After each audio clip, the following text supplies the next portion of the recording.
Hello, everybody, and once again, welcome back to the Overlooked and Underrated podcast. Here we are. Okay, cool.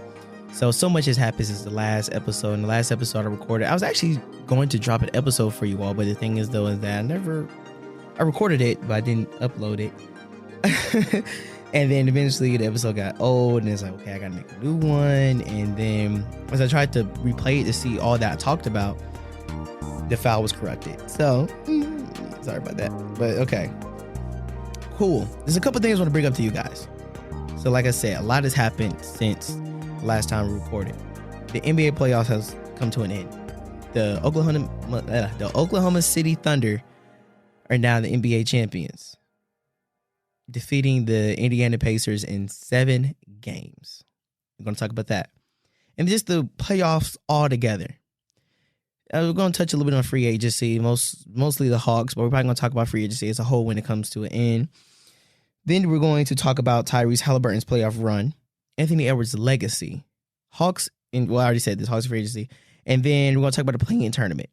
They need to get rid of that. And then we're going to get into a little bit of baseball. Folks that know me, I grew up playing baseball and basketball. We're going to talk a little bit about baseball. We're going to talk about the Braves. I watched a little bit of baseball growing up. Like if a game was on, I may look at it a little bit and then turn to something else. And then eventually I just didn't watch baseball at all. But now I'm getting back into watching baseball. I'm actually watching and paying attention to baseball now. And then the last thing, just going back to basketball, bring back the 24-second shot clock. And I'm going to tell you why. But that's everything. So let's get right into it. Okay, cool. First things first. Bring back the 24-second shot clock. And here's why. We are seeing a plethora of injuries throughout the league, right? I remember I seen Magic Johnson talk about they shortened training camp and their bodies aren't fully, warmed up and primed to play a full season of basketball. And I mean, I don't know how true it is or if they fixed that, but I mean, I do remember seeing at the beginning of the year, a lot of players are hurt at the beginning of the year. And I'm just like, hey, this season just started. How are so many people hurt? That could be a case. And there's so many theories as to why players are getting hurt. And we talked about this all before on the podcast as well. But this is something I never brought up before. And I'm going to bring this up. The NBA needs to bring back the 24-second shot clock after a team gets an offensive rebound. Everybody is so obsessed with speeding up the game. And I'm not just talking about basketball. I'm talking about all sports, especially the major sports, baseball, basketball, football. Speed up the game. The thing is, though, we've had so many players that brought attention to the game over the last few decades. Michael Jordan, Magic Johnson, what's his name? Kobe Bryant, LeBron James. These guys have brought in the casual fans and expanded the viewership globally. So at this point, whoever's going to watch basketball is going to watch basketball. That's just what it is. The constant chase for getting more people to watch. Just the greediness of America that I be talking about. What are we doing here? If you're going to watch the sport, if you like the sport at this point in time, you're going to watch it. Just accept it. Because why are we so obsessed with trying to speed up the game? More possessions. I hope that this urges the league to bring that back. Why do I say bring that back? I say bring back the 24-second shot clock after an offensive rebound, because there was a study that showed that the pace is more up, right? Because you would think that players should be less likely to get injured now versus way back when in the 80s, 90s, early 2000s, because of the technology and the sports medicine. Sports have been around longer, so there's more research and more studies being done. You would think players would be better off now. So why are they getting more injured? Because the pace of play has increased. It's constantly run and gun. Get down the court, get a shot up quick as you can, run and gun. There's no more really half-court basketball as much as there once was. Yes, you do have your half-court teams, the slower teams, but it's not as much as it once was. So if you bring back the 24-second shot clock after an offensive rebound instead of the 14 seconds, I've always hated that. Even when they first added it, I've always hated it. But I urge that they bring it back to slow the game down a little bit, to give guys a break within the game. It's not just about resting and recovering in between games, right? Like you play a game on Monday, you play a game on Wednesday, get your rest or recovery in between the time. Oh, instead of playing 82 games, you're going to play 75. No, I don't mean that. You're resting in between, like in the game. Think about it. If you were to bring that back, the 24-second shot clock after an offensive rebound, think about what they can do. Slow the game down a little bit more. Players can catch their breath. They're not using their muscles as much. I really think that would help. Because even though there was some injuries, a good amount of injuries, probably in that late 10s. But when they added that 14-second shot clock thing, I want to say it was around that time. I want to say it was late. I don't know if it was late 10s or early 20s. If it was like somewhere 18, 19, excuse me, I don't know if it was somewhere between 2018, 2019 or 2020 or 2021. Somewhere in that 4-year span, they added it. But that's when we really started seeing injuries. We had 3 torn Achilles in the same playoff run. And what's even crazier is that those 3 players all wear number 0. Damian Lillard, Jason Tatum, Tyrese Haliburton, all the way number 0. That's pretty freaky. But I digress from that. Bring back the 24-second shot clock after offensive rebound. Why? Because it allows the game to slow down a little bit. Lets players rest in the game instead of just constant running gun. Instead of that, that's probably what's causing these tears and breaks and this, that, and the third. Yeah, you got to get rid of that. Cool. Now we're going to talk about just my overall playoff reaction. Over the course of these playoffs, as I'm watching the Pacers do what they did, I started going for them, especially when they made it to the finals. I started going for the Pacers, and here's why. I wanted them to win because they played team basketball. And that's another reason, too, I think I talked about this before, as to why there's so many injuries now. The usage rate of the best players on a team is way higher than it once was.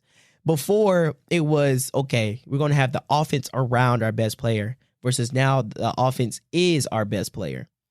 So when your best player is doing something every single possession he's driving, every single possession he's jumping, making a play, making a move, there's a higher likelihood for you to fall on someone and to land wrong because you're doing more.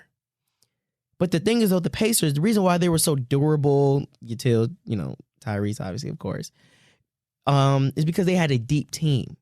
They had 8-9 guys they could play, and they played team basketball. It wasn't just one person doing everything. And I wanted the Pacers to win to show the league this is basketball. None of that, we're just going to be a top-heavy team and just have this guy carry the way, or these 2-3 guys carry the way. No, you need to have even though we've seen over all the years of basketball, the most complete team always wins. But I'm just hoping that what the Pacers did, that's why I wanted them to win, because it would even push that narrative even further. I was just hoping what the Pacers did was show the league and encourage the rest of the league to truly focus on building their team from top to bottom. Not just a top-heavy team, but an actual basketball team, a complete basketball team. And I was actually kind of really glad to see the Pacers and the Thunder play against each other. I don't know why everybody is tripping about small market teams playing against each other. Who want to watch that? Like, do you really care if it's the LA Lake? Like, you don't care about what city plays. You want to see the best team play. You want to see an actual competitive game. Because before the series, people were complaining, OKC, Indiana. But you had good ball. Every game was a close game. I think there was like 1, maybe 2 blowout games. Really, 1 blowout game where the whole game was a blowout. The second blowout game was the game was close throughout. Then one team started to pull away at the end. But you had good ball the whole series, and they went to 7. Man, please. Same thing with the Thunder. They promote team basketball too, even though there's a lot of isolation with Shea. But they have 8-9 guys that could do something with the basketball, that could contribute. They're still a good, solid team. Really, Indiana was a great matchup for the Thunder because they both can go 8-9 guys deep. But we're going to talk about that series in detail a little bit more later. So let's start off with the first round, right? I'm going to talk about the major rounds that I expected. I don't think, actually, no, I'm going to skip the first round because there was nothing that really was a surprise for me.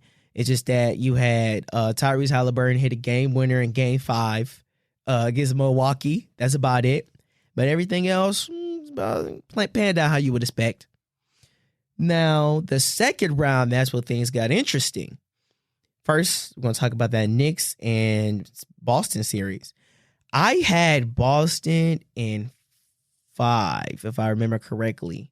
Maybe 6, but really 5. And when they went down 2-0, I was surprised. I was like, whoa, these guys are down 2-0. But the thing is, though, is that, hey, they were doing that thing, shooting all them threes. That's another reason, too. I almost forgot I left this out. That's another reason, too, why I wanted the Thunder to win, because they were not that good of a three-point shooting team, and they shot a lot of mid-ranges, especially, you know, obviously we all know Shea Gilgeous-Alexander.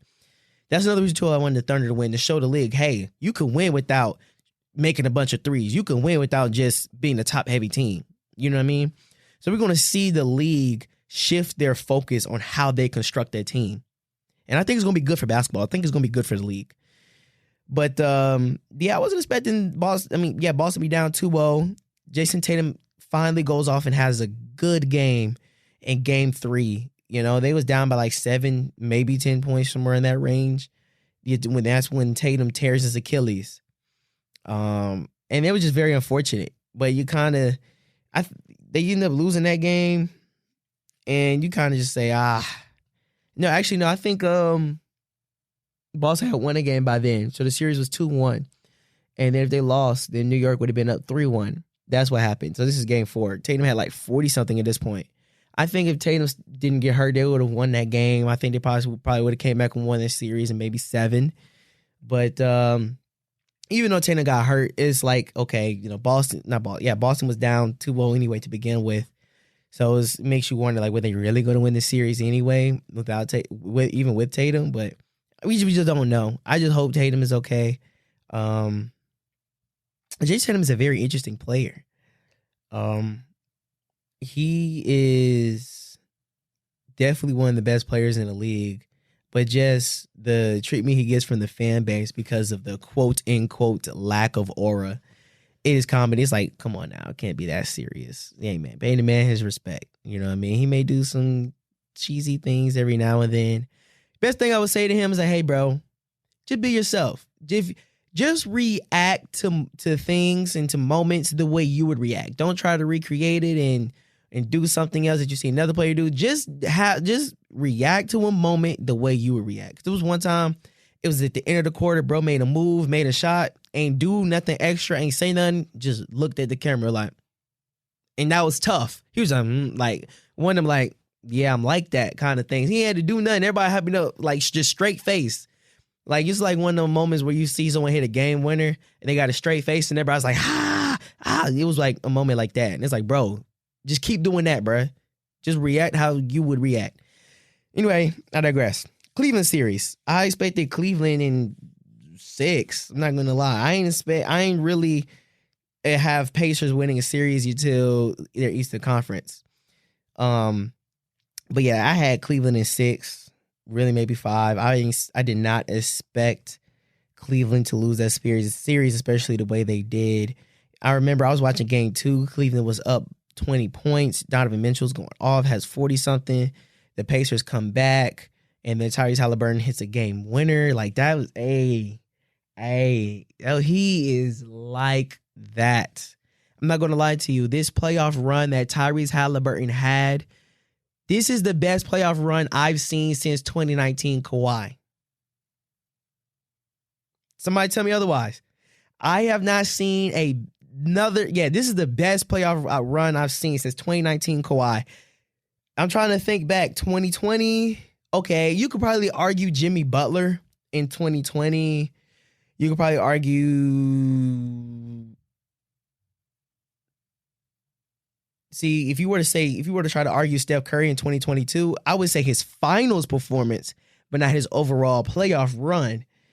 If you wanted to argue, I'm trying to think. Yeah. This is the best final. Yeah, playoff, like entire from first round all the way to the end. Entire playoff run. This is the best one since Kawhi, 2019. Because, yeah, that boy was hooping. Yeah, I think that's very interesting. The reason why I would say the Cavs lost, I mean, they definitely had injuries that messed them up. Darius Garland couldn't really run as fast as he normally would. Evan Mobley had it, I think he had an injured ankle or knee or something. And then DeAndre Hunter had, I think he had a knee problem too. So they definitely derailed them. But it's going to be interesting to see what Cleveland does, next year. Then what's the next second round? Oh, that Thunder and Nuggets series. That Thunder and Nuggets series, that was such a good series, man. Aaron Gordon giving it everything he got. His brother had passed away just a few months before. He changed his number from 50 to 32. The Nuggets finished their season 50-32, and he hit a game winner with 3.2 seconds remaining on the clock in one of the series. That boy was hooping. He was hitting game winner after game winner after game winner, just like Haliburton. He had the game-winning dunk in the first round against the Clippers. Actually, had the Clippers winning that series too, but the Nuggets won that series in 7. I'm not going to lie. If Aaron Gordon didn't have that put-back dunk to win Game 4 to tie the series up, the Clippers would have won that series, man. But yeah, I almost forgot about that series. If not for Aaron Gordon with the putback, Clippers, we'd be talking about we have a whole nother conversation about the playoffs. Whole nother conversation.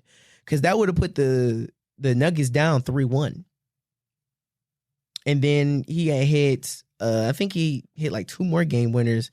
And I think another game in the Clippers series, and then 1 or 2 in the Thunder series, because he hit a 3 to win them the game in the game against OKC. OKC was down 2-1 at some point in that series. I remember my mom asked me who you think is going to win in Game 7. I'm not going to lie. I said the Nuggets in Game 7 because the Nuggets had more experience in Game 7s. The Nuggets played in hella Game 7s. Hella Game 7s. I mean, Game 7s is for Jokic by now. I remember, man, they boy play about 6-7 Game 7s by now, boy. But Aaron Gordon, the reason why the Thunder won that, well, not the reason, but one of the reasons that Aaron Gordon had a strained hamstring. If it wasn't for that, because remember, the Thunder blew them out. So if it was a close game, that's up for grabs. Aaron Gordon, like, he can't move, like, his hamstring, like, you feel me? So, yeah, then OKC eliminates Denver out of there. Now we got OKC and the Timberwolves. Boom. Out of that series, that was a tough one to pick. I don't know who I had winning that series. Well, you know what? While we're here, though, let's go ahead and talk about Anthony Edwards' legacy. Then we're going to build our way back up to the Western Conference Finals. Anthony Edwards' legacy. I said this on the episode that I didn't upload, but the big three of the NBA of the 2010s was LeBron, Curry, and KD, right? So, Anthony Edwards eliminated KD, eliminated LeBron, and then, quote, in quote, I'm putting air quotes here for those just listening to the audio, eliminated Curry. It's too bad Curry got injured because I would have loved to see like that matchup and see if he would really eliminate Curry. Because check this out. Isaiah Thomas on the Detroit Pistons. He's notoriously known for being the only player to eliminate Jordan, Magic, and Bird. So that means Anthony Edwards is possibly, I'm pretty confident, the only player to have eliminated KD, LeBron, and quote, in quote, you can put an asterisk by it, Curry. So we're going to look back 17 or however many years later and say, oh, this guy, he knocked out KD, Bron, and Curry? And then you could throw in, he knocked out Jokic too, because they beat Jokic last year. Like, yo, hey, like this guy, hey, he beating guys. You know what I'm saying? But that just tells you how big how much of a gauntlet the West is. The West is serious. The West is serious. But yeah, then you look at, that's what I wanted to say about Anthony Edwards' legacy real quick. Just when you look 21 years, 24 years down the line, you're going to look back and say, oh, wow, he beat these guys. Much like how we say the same thing about Isaiah Thomas of the Detroit Pistons. But he gets his ass whooped by the Thunder. I didn't think the Thunder was going to put belt to ass to beat their ass in 5. I wasn't expecting 5. That boy Edwards said OKC, KFC, UFC, USC, OKC in 5. That boy funny. But yeah, man, I wasn't expecting that in 5. I was expecting really like a 6-7 game series or something, man. So yeah, now we got OKC in the finals. You get what's the name, New York and the Pacers in the finals. They revived their rivalry. This is their second time playing each other in the row, because they played each other last year. The series went to 7, and the Pacers beat them in 7. This year, the Pacers beat them in 6. Pacers beat them in 6. I was expecting another 7-game series, and I had the Pacers winning this one. In my mind, I was like, really, anybody could win this. I don't know if the Knicks or Pacers was going to win it, but if I had to put money on it, at that time I was saying the Pacers was going to win that series in 7. But the Pacers went up 3-1. I was like, 3-1 on them boys. Shit. And then Pacers did what they did. Now let's go to game 1 real quick. Bro. Game 1 was insane. They're down by like 15, 17 points at one point with like 4 minutes to go, really. And then Nembhard or Naismith, I think it's Nembhard turned into Reggie Miller, knocking down 3 after 3 after 3. He had like 6 threes, closed the gap. Then I knew it, bro. I knew that he was going to do the choke thing first chance he got. He hits the game winner thinking it's a 3. Really, it's a 2. And then did the choke thing. Now, the choke thing would have been hard if he was like calm about it and just did it like Reggie did, instead of doing a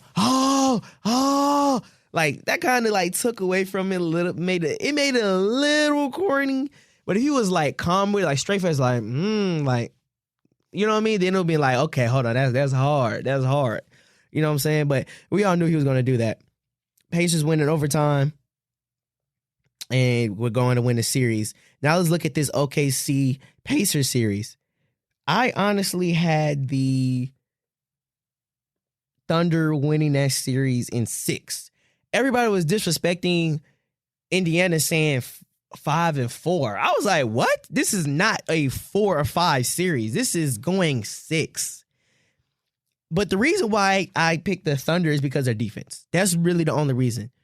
OKC is one of the best defensive teams ever in the history of the league, and that's literally the only reason why I picked OKC over Indiana. That's it. You know?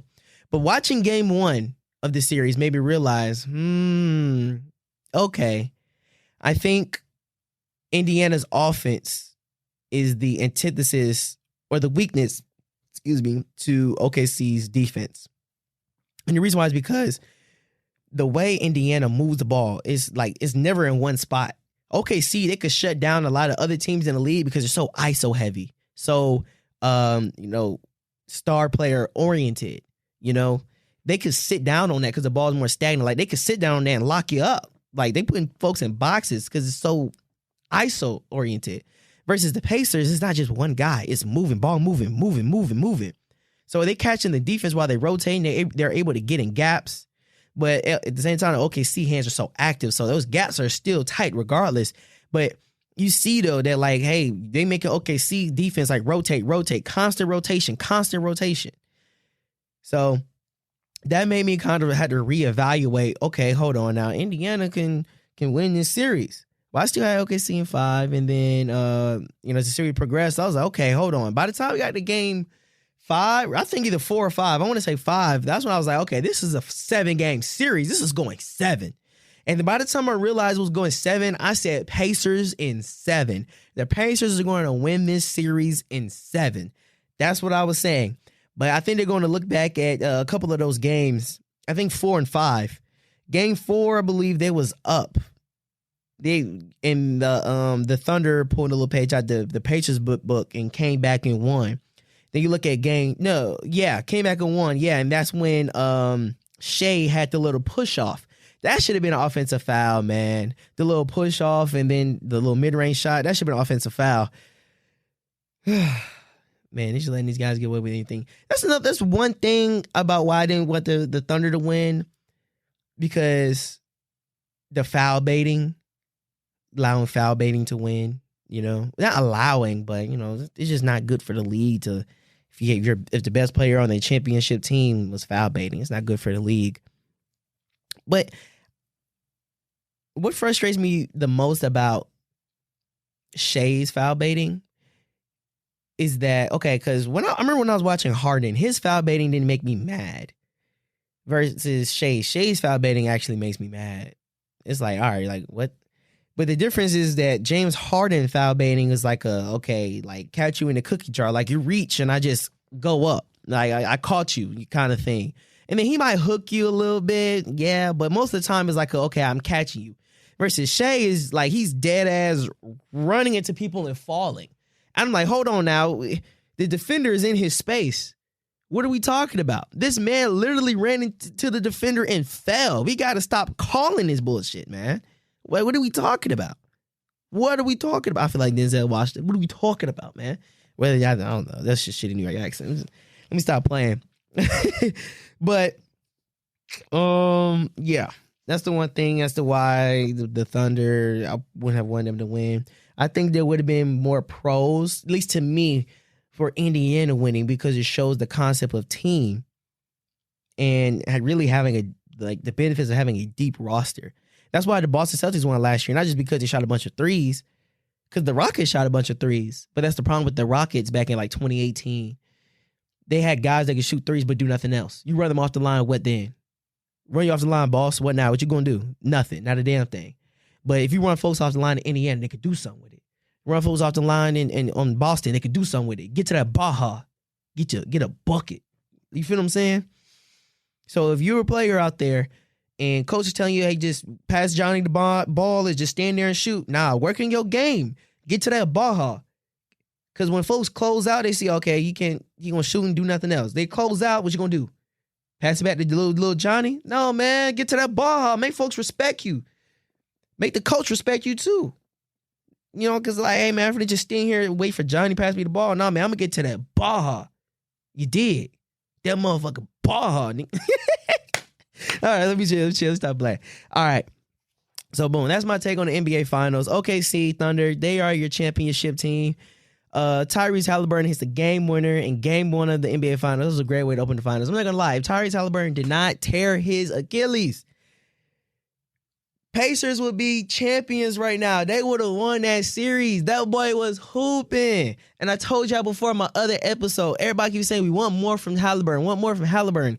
Y'all are so used to a star-oriented team where the best player gets 30 and 40 and win and carry the team to a win. He's not that kind of player. That's not his game, coach. He's like them old school point guards. The ball is in my hand. I'm not turning this bitch over. And wherever you like to score, that's where you're going to get the ball. I remember on my high school team, there was this guy, his name was New York, right? Wasn't a guy who was going to get you 20 plus points in high school, but he was always in the game. Why? Because he was our best ball handler. Like, you ever played with somebody and it's like, okay, you're the best scorer, but you're like, okay, hold on, get this person the ball. Like, I played in pickup where I was the best scorer, but I'm like, all right, hold on, get this person the ball. And then they get it and they back out, calm everything down. And they set something up. Like, all right, hey, yo, you get here. You watch out, clear out. And then pass the ball to the best scorer in the spot that he likes to be in, stuff like that. Tyrese Haliburton is that kind of guy where he's just in the game because he's your team's best ball handler. and he's not going to turn it over. I remember in New York when one of the assistant coaches was like, yo, like, coach, what you got him in the game for? And then the head coach is like, bro, he's crafty. I'm like, nah, facts. Like, you can't not have New York in the game. He's our best ball handler. He's going to protect the ball. New York is going to do these things, and Tyrese Haliburton does the same thing. He's the team's best ball handler. He's not going to turn over, and he could get by somebody. If you want to be useful in the game of basketball, if you can't do nothing else, you don't know what else to do, get by somebody, blow by somebody. Just, if you don't know what, just blow by them. Vroom, vroom, just blow by their ass. Because look at Allen Iverson. Why is crossover so good? Because he's so quick. Vroom, just blow by you. Vroom, just blow by you. Now what you doing? When he gets ready, when he revs up, you step over, cross, bye-bye. Vroom. So yeah, that's the thing about Tyrese Haliburton. He get by somebody, team's best ball handler. He's not going to turn over. Because when you do get by you, he knows what to do. He sees guys. And if you want to stay home, floater. Just like a point guard is supposed to do. He's going to get your 18 to 22 points in a win, followed by 12, 14 assists. That's the kind of guy he is. And that's I guess you could say pure point guard. Pure point guard should be coming. Hey, that's what it is. He's a pure point guard, man. Yeah, I had to get on a little spiel about Tyrese Haliburton, a little breakdown of his game. That's why it's so important, man. Be able to blow by somebody. That's why Tyrese Haliburton is so good. Lastly, we need to get ready to play in tournament. The Hawks did not make the playoffs yet again because of this stupid-ass play-in tournament. We had a weak-ass 10th seed Miami Heat in the fucking playoffs. That's why I don't like the play-in tournament. The play-in tournament was cool at the time when they first came out because it was the COVID years. You had the bubble, so it was like, okay, it makes sense to have the play-in tournament because you didn't have a complete season. Then the following season was 72 games, so it's not a full season. Okay, do the play-in tournament. But after that, like, why the fuck are we still doing this shit? Nobody wants to see a 10th seed team that shouldn't be in the playoffs. There's a reason why they're a 10th seed team. They shouldn't be in the fucking playoffs anyway. They suck. Nobody wants to see that in the playoffs. Just for them to get their ass busted. 4 straight games of belt to fucking ass. You think I want to see that? That's not good ball, bro. That's not good hoops. I remember the Timberwolves a few years back. They were like a 9th seed team. They beat the Clippers. The Clippers were an 8th seed team. They lost a game to the Timberwolves. The Clippers should have been in the playoffs because they're a way better team than that Timberwolves team. Timberwolves get to the playoffs, and I'm seeing bad basketball. That's why the play-in tournament should be no more.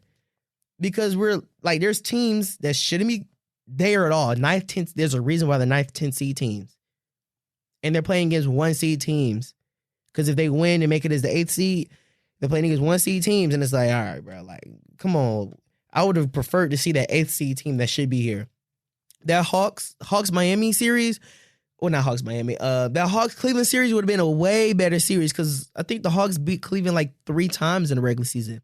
That would have been a way better series.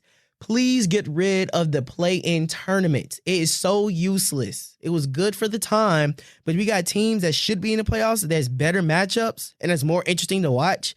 Not making it. That's unacceptable. 9th and 10th seeds should not be in the playoffs. There's a reason why they're not in the 8th window, the top 8 window. Like, goddamn, like, it's 15 seeds in the conference. You can't make top 8? Then you should, like, bro, like, what are we talking about, man? I digress. On to the next thing. The next thing is this. The Hawks are free agency. Woo, let's go. Hooray. We made some good moves. We got Nickel Alexander Walker. I think, was that his name? Something like that. I think you guys know who I'm talking about. Let me look him up. Who did the Hawks pick up in free agency? Okay. Yeah, I did say it right. Okay, Nickel Alexander Walker. Okay, cool. We got him from the Timberwolves.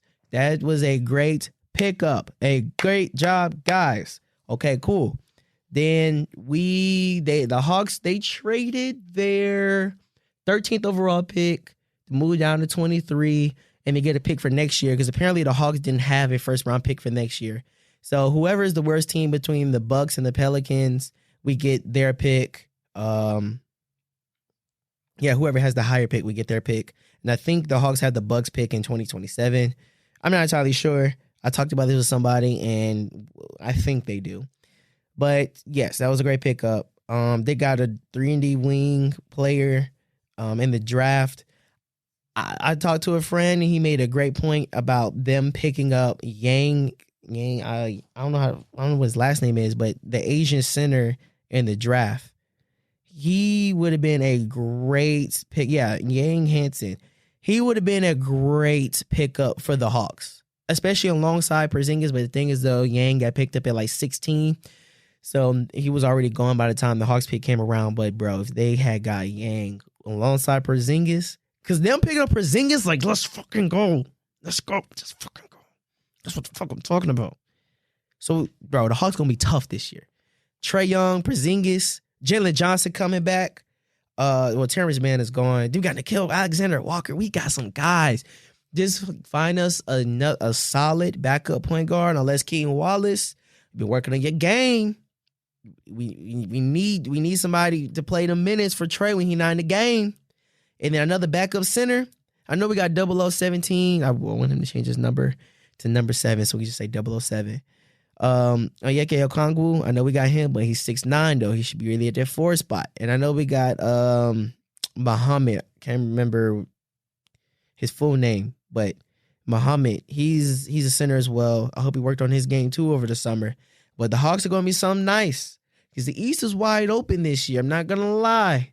The East is wide open. Boston, the best player, Jason Tatum torn Achilles. Pacers, Tyrese Haliburton torn Achilles. Miles Turner just left Indiana, go to Milwaukee. I'm not going to talk about all the free agency. Wait for it to come to an end. But yeah, what's it called? What's the other team? Milwaukee. Dame tore his Achilles and they just waived him. So we're going to see how Milwaukee turns out because they're still making moves in free agency. The Knicks, I think, bro, the Hawks can match it with the Knicks. They could beat them in a 7-game series. So the Hawks is a team to watch out for. You know, then that's about it. And last thing, man, talking about the Braves, because I talked about this in my last episode that didn't upload. So I'm make it real quick, guys. The Braves, they're not super good right now. They are, unfortunately, about 7 games under 500. We're gonna see. It's like every time the Braves come up, it's okay. We're gonna see. We're about halfway through the season now. All-Star game. All-Star weekend is the weekend after this weekend coming up. The weekend of the 14th. So we've been seeing that they not good. This was my coworker said, if the Braves they couldn't hit water if they fell out of the boat. They show flashes though of what they could do. They show flashes, but it's they were saying, when we get Acuna back, when we get Strider back, we got these guys back and what's going on. And you know what was interesting too? They can't seem to get it all together on the same day. Like when they're pitching really good, they can't hit the ball. When they hit the ball really good, they can't pitch. So what in the world? Pick a struggle. We can't just pick one struggle, keep consistently struggling with that struggle or something. Because it was unacceptable. The Braves, I remember this one game some weeks ago. The Braves was up 6-0 in about the 7th inning. And they lose the game. I think they lost the game 8-6. I can't remember. Then most recently, this happened about 2.5 weeks ago, maybe 3. The Braves were up 6-0 at some point, then 6-3, then 9-3, then 10-4. The score was 10-4 going into the 9th inning. The 9th inning, people. That's the final inning of baseball. The 9th inning, 10-4 at home. So that means the Braves bat last. So they could play 8.5 innings of baseball instead of 9 full innings if they get 3 outs. So what ended up happening is that we're not playing against the Yankees. We're not playing against the Dodgers. We're not playing against the Mets. We're not playing against the Phillies. These are some of the top teams in baseball. We're not playing against them. We're playing against the Arizona Diamondbacks. The Arizona Diamondbacks. The Arizona Diamondbacks. At home. At Truist Park, Atlanta, Georgia. The Battery. Here. And these guys, the Diamondbacks scored, 7 runs in 1 inning? Now the score is 7-10. Not 7-10, I misspoke, my bad. The score is now 11-10, people. 11-10. Then we go up to bat, 3 outs in that game. 3 outs in that game. Guys, this a loss like this hasn't happened in decades, people. After that, I said, you know what? I think I'm about done. Yeah, I think I'm about done. Yeah, the Braves just, please do better. This is all I can ask, please. That was one of those days where they were hitting really good, but couldn't pitch for shit, apparently. So, today I just left a Braves game. These guys are playing against the Angels. Score 0-0-0-0 all throughout the whole game. Get to the top of the 8th inning. This is at home, by the way. Get to the top of the 8th inning. All of a sudden, the Angels remembered how to play baseball. Score 4 runs in the top of the 8th inning, and we lose 4-0. We get our ass whooped by the Angels, y'all. That's what's happening. Well, thank you for listening to the Overlooked and Underrated podcast. I was going to keep this episode short. I don't know how long it is. Hopefully, you guys stuck around till the end. If you have, thank you so much. Please donate to the Overlooked and Underrated Scholarship. It's in the description of this episode.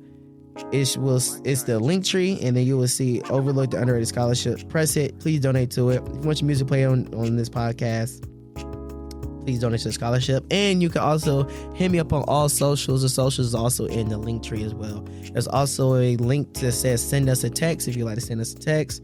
Tell me your thoughts, opinions, or whatever it is.